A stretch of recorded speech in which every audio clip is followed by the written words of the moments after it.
ದಿಲ್ಲಿಗೆ ಹೋಗ್ತಾ ಇದ್ದೀನಿ. ಇವತ್ತು ರಾಜ್ಯದಿಂದ ಗೆದ್ದಿರ್ತಕ್ಕಂಥ ಎಲ್ಲ ಲೋಕಸಭಾ ಸದಸ್ಯರನ್ನು, ರಾಜ್ಯಸಭಾ ಸದಸ್ಯರನ್ನು, ಮಂತ್ರಿಗಳನ್ನು, ಕೇಂದ್ರದ ಮಂತ್ರಿಗಳನ್ನು ಭೇಟಿ ಮಾಡ್ತೀವಿ. ಕೇಂದ್ರ ಸರ್ಕಾರದಲ್ಲಿ ರಾಜ್ಯ ಸರ್ಕಾರದಿಂದ ಕಳಿಸಿರ್ತಕ್ಕಂಥ ಯೋಜನೆಗಳಿದ್ದಾವಲ್ಲ, ಆ ಯೋಜನೆಗಳ ಪಟ್ಟಿನೆಲ್ಲ ಕೊಡ್ತೀವಿ. ಮತ್ತು ರಾಜ್ಯ ಸರ್ಕಾರದ ಪರವಾಗಿ ನೀವೆಲ್ಲರೂ ಕೂಡ ಈ ಯೋಜನೆಗಳನ್ನು ಮಂಜೂರು ಮಾಡಿಸ್ತಕ್ಕಂಥ, ಹಣ ಬಿಡುಗಡೆ ಮಾಡಿಸ್ತಕ್ಕಂಥ, ಸಂಪನ್ಮೂಲ ರಾಜ್ಯ ಸರ್ಕಾರಕ್ಕೆ ಸಂಪನ್ಮೂಲ ಹೆಚ್ಚು ಮಾಡಲಿಕ್ಕೆ ಸಹಾಯ ಮಾಡ್ತಕ್ಕಂಥ ಪ್ರಯತ್ನವನ್ನು ಮಾಡಬೇಕು. ಸೊ ಅದಕ್ಕೋಸ್ಕರ ಇವತ್ತು MP ಗಳು, ಹೊಸ MP ಗಳಿದಾರಲ್ಲ, ನೂತನವಾಗಿ ಆಯ್ಕೆಯಾಗಿರ್ತಕ್ಕಂಥ MP ಗಳು, ಅವರೆಲ್ಲರ ಮೀಟಿಂಗ್ಗಳು ಕೂಡ ಕರೆದಿದ್ದೀನಿ. ರಾಜ್ಯಸಭಾ ಸದಸ್ಯರು ಕರೆದಿದ್ದೀನಿ. ಸೊ ವಿಶೇಷವಾಗಿ ನಮ್ಮಲ್ಲಿ ಕೂಡ ಅನೇಕ ಜನ ಮಂತ್ರಿಗಳು ಕೂಡ ಬರ್ತಾಯಿದ್ರು ಆ ಇಲಾಖೆಗೆ ಸಂಬಂಧಪಟ್ಟಂಥ ಯೋಜನೆಗಳನ್ನು ವಿವರಿಸಲಿಕ್ಕೋಸ್ಕರ. ನಾನು ಭೂ ಸಾರಿಗೆ ಸಚಿವರನ್ನು ಭೇಟಿ ಮಾಡ್ತಾಯಿದ್ದೀನಿ. ಆಮೇಲೆ ಪ್ರೈಮ್ ಮಿನಿಸ್ಟರನ್ನ ಭೇಟಿ ಮಾಡ್ತಕ್ಕಂಥದ್ದು ಮಾಡ್ತಾಯಿದ್ದೀನಿ.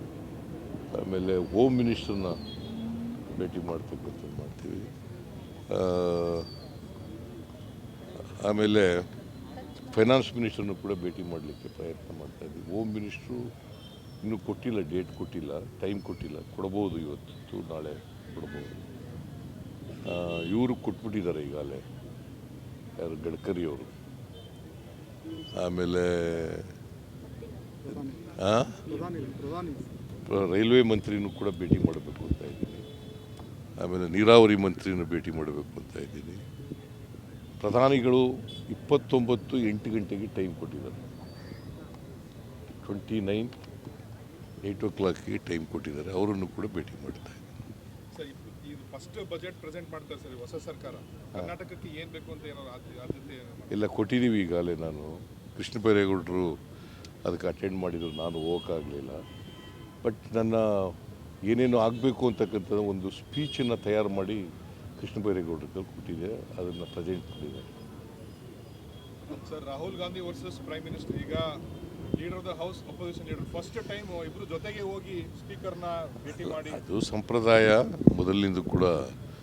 Leader of the opposition, prime minister ಒಟ್ಟಿಗೆ ಕರ್ಕೊಂಡೋಗಿ ಅವ್ರನ್ನ ಪೀಠದ ಮೇಲೆ ಕುಳ್ಳಿರಿಸಿ ಅವರಿಗೆ ಶುಭಾಶಯ ಕೋರ್ತಕ್ಕಂಥದ್ದು ಮೊದಲಿಂದ ನಡ್ಕೊ ಬಂದಿರತಕ್ಕಂಥ ಸಂಪ್ರದಾಯ.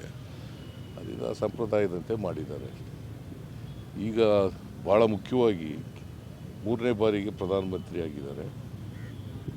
ಸೊ ರಾಹುಲ್ ಗಾಂಧಿಯವರು ಈ ಸಂದರ್ಭದಲ್ಲಿ, ಬಿಕಾಸ್ ಇಡೀ ದೇಶನೆಲ್ಲ ಸುತ್ತಿದ್ರು ರಾಹುಲ್ ಗಾಂಧಿಯವರು, ಜೊತೆಗೆ ಪಾದಯಾತ್ರೆ ಮಾಡಿದ್ರು, 2 ಬಾರಿ ಪಾದಯಾತ್ರೆ ಮಾಡಿದ್ರು.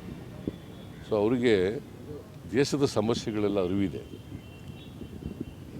ಈ ಸಮಸ್ಯೆಗಳನ್ನೆಲ್ಲ ಪ್ರಸ್ತಾಪ ಮಾಡ್ತಕ್ಕಂಥ, ಜನರ ಧ್ವನಿಯಾಗಿ ಕೆಲಸ ಮಾಡ್ತಕ್ಕಂಥ ಕೆಲಸವನ್ನು ರಾಹುಲ್ ಗಾಂಧಿಯವರು ಸಮರ್ಥವಾಗಿ ಮಾಡ್ತಾರೆ ಅಂತಕ್ಕಂಥ ವಿಶ್ವಾಸ ಇದೆ, ನಂಬಿಕೆ ಇದೆ. ಅದು ಮಾಡ್ತಾರೆ.